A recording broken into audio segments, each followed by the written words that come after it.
Richmond police repeatedly warn drivers not to leave their valuables in plain sight when they park. Still, break-ins happen, and when they do, will police be there for you? 8 News anchor Carrie O'Brien investigates.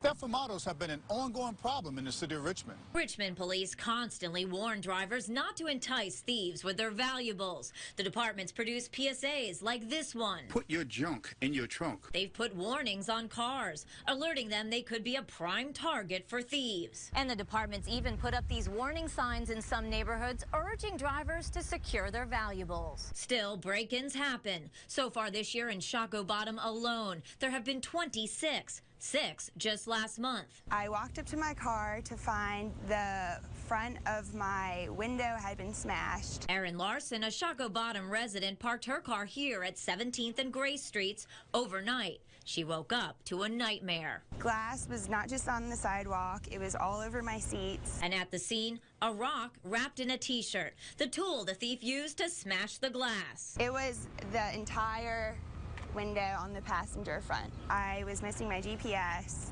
and my gym bag with all my gym clothes in it. Items Larson claims she hid under her seat. All in all, with the new window, the GPS, her Vera Bradley gym bag, and running shoes, she's out about $500. But she says what happened next was even more upsetting. Immediately, I called the police. I was expecting someone to come here, but no one did. After waiting an hour, she gets a call from the department. They take a report and tell her no one's coming out.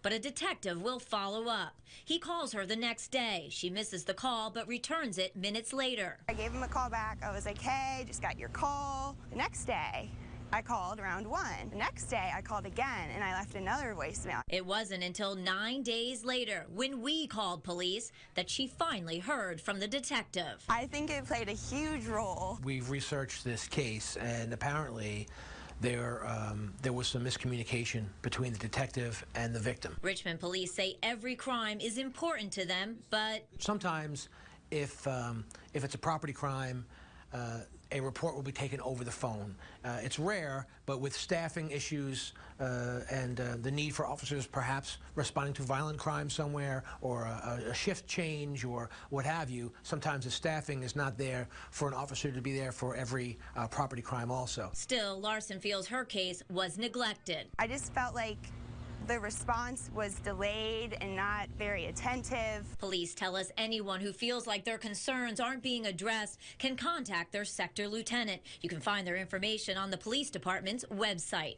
In Richmond, Carrie O'Brien, 8 News. Now, if you have something for Carrie to